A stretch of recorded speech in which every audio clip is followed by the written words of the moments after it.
सुखम धैर्यमाय तस्मै नमः धैर्यमाय तस्मै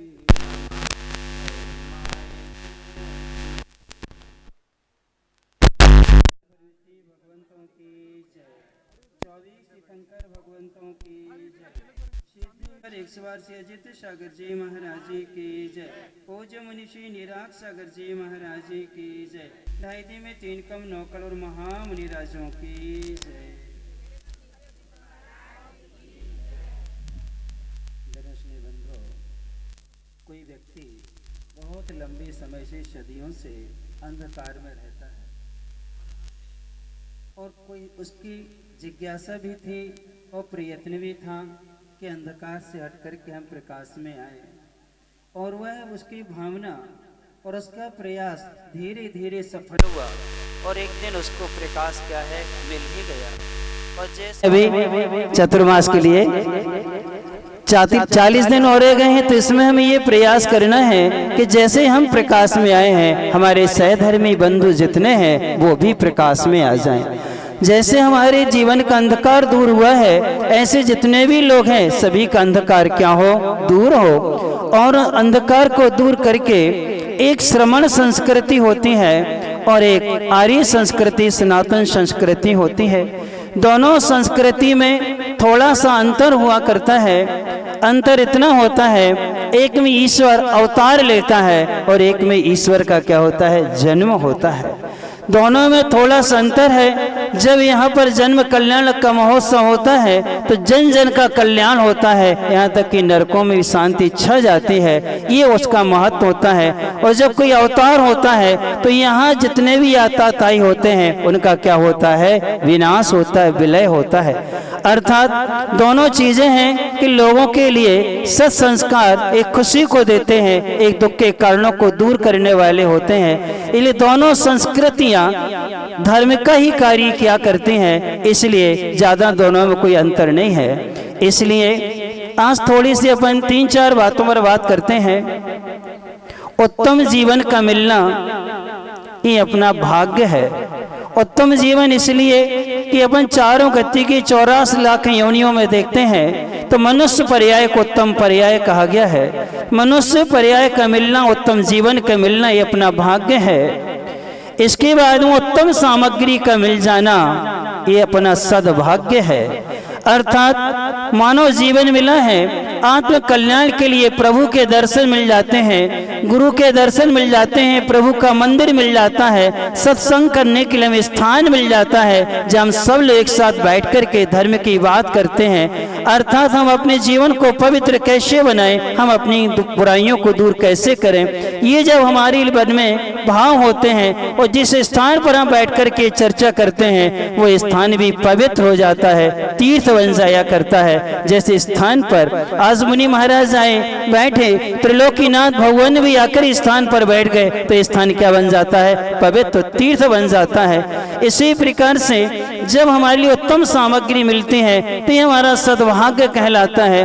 और जब इस सामग्री का हम सदुपयोग करते हैं, अर्थात इससे हम अपनी बुराइयों को दूर करके धर्म के मार्ग पर चलते हैं तो उसे कहते हैं सौभाग्य।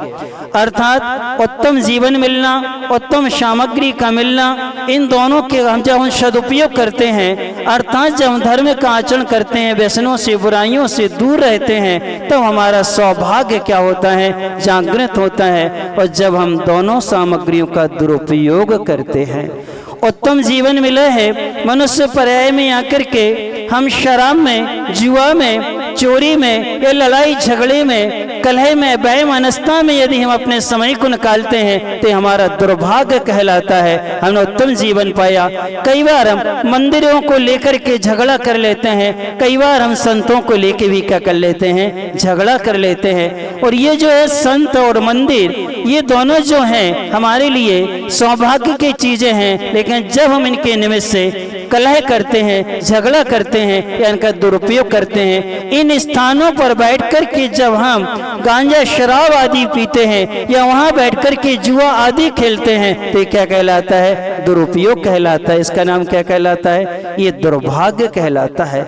इसलिए आज हमें सौभाग्य से सब चीजें मिली हैं, तो हमें जीवन ऐसा जीना है, क्योंकि बहुत सारी ऐसे प्रसंग आते हैं। एक आदर्श पुरुष राम हुए हैं जिनको मर्यादा पुरुषोत्तम राम भी कहा जाता है।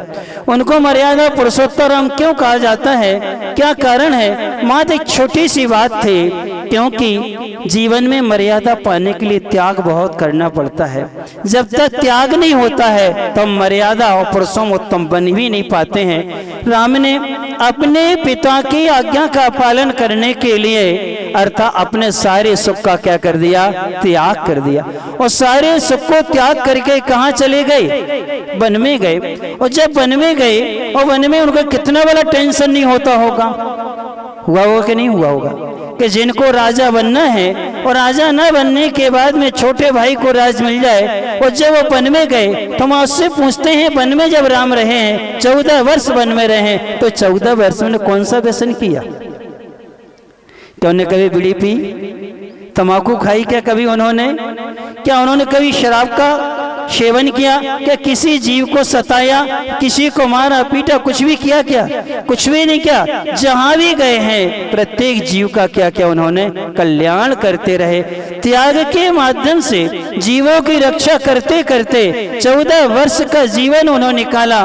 कई राक्षसों को उन्होंने क्या क्या जो धर्मात्मा उपसर्ग कर रहे थे उनको संहार करते हुए वो निरंतर क्या है आगे बढ़ते गए, धर्म की रक्षा करते गए। इसलिए उनको क्या कहा जाता? मर्यादा राम पुरुषोत्तम कहा जाता है।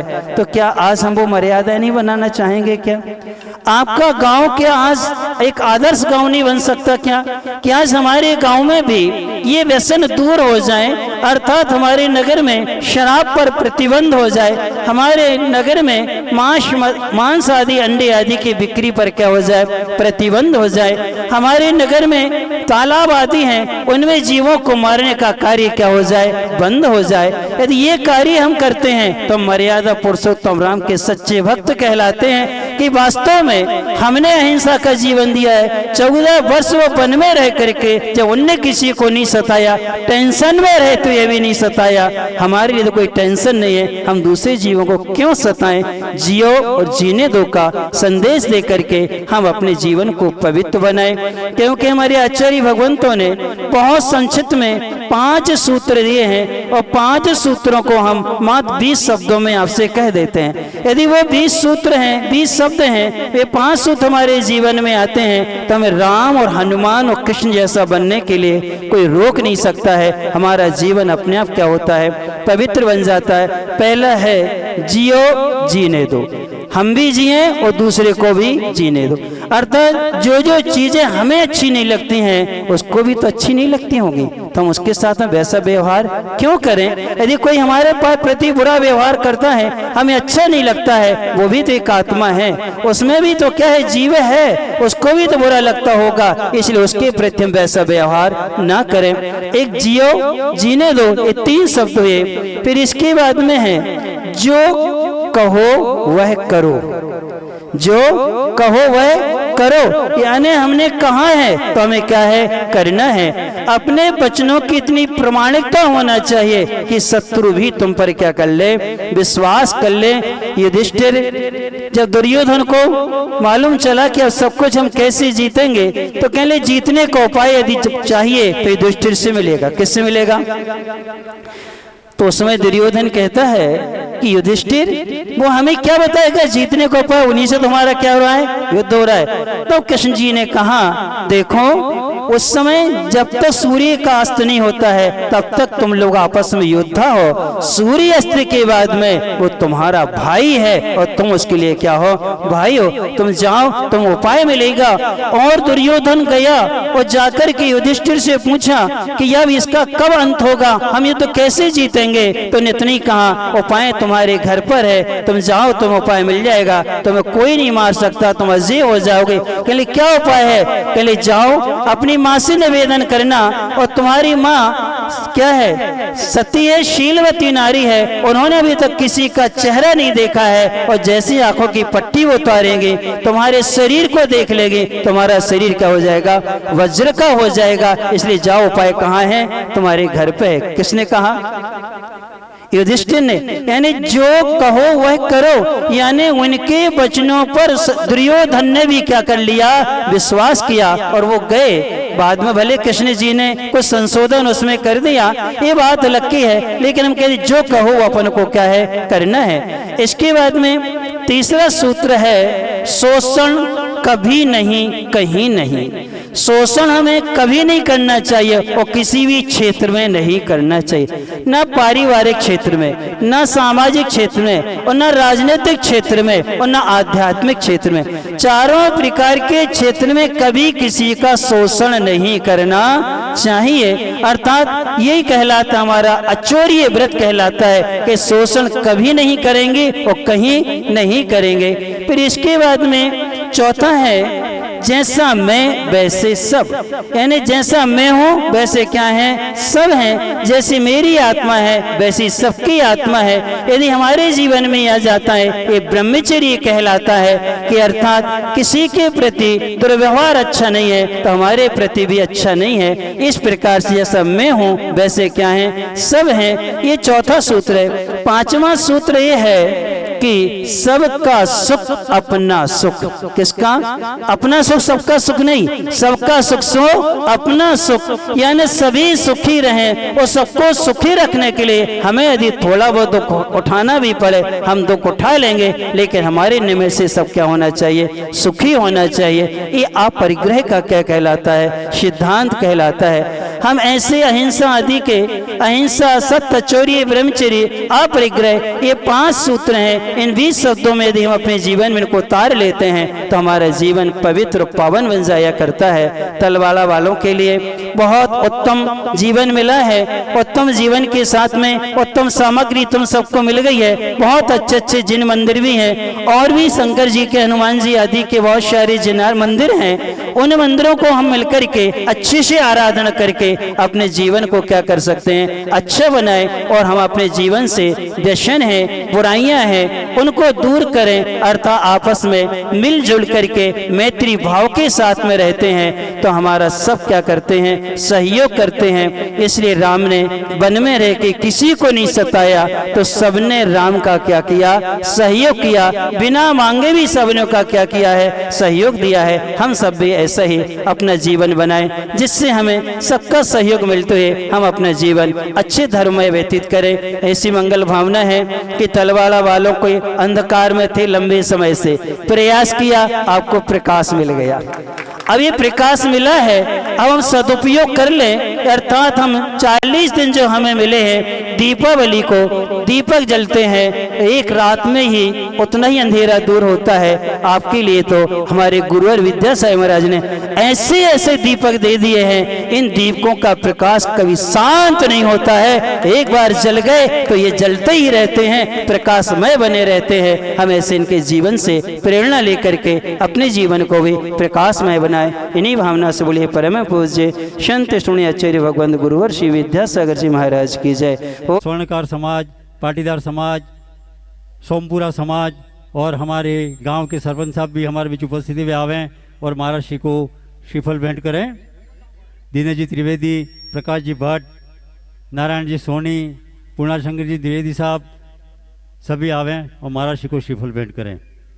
और इनके चरण कवियों जल फलादि अर्घ्यम निर्वामी ते स्वाहा। नमोस्तु महाराज जी, नमोस्तु नमोस्तु। पाद प्रक्षालन के लिए मुझे धूल जो मिल जावे चरणों की रज पाकर, तकदीर बदल जावे। बोले की रज पाकर तकदीर बदल जावे। बोले 108 मुनि निराग सागर जी महाराज की जय। बोलिए आचार्य गुरुवर श्री विद्यासागर जी महामुनि राज की। गुरु जी हमारे बीच में विराजमान हैं।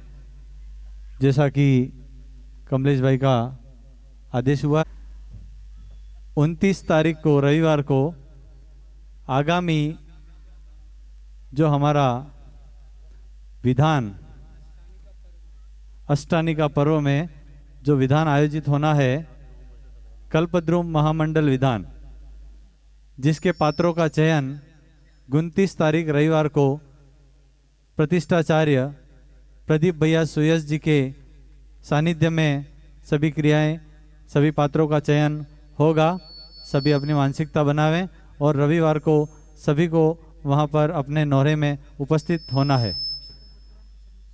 भवनाथ म्यूजिकल ग्रुप के भाई श्री कल्पेश जी जैन, मुकेश जी जैन, तीर्थेश जी और अंकित जी गोड़ा, उनको आमंत्रित करता हूं, वो मंच पर आकर श्री समाज का सम्मान प्राप्त करें।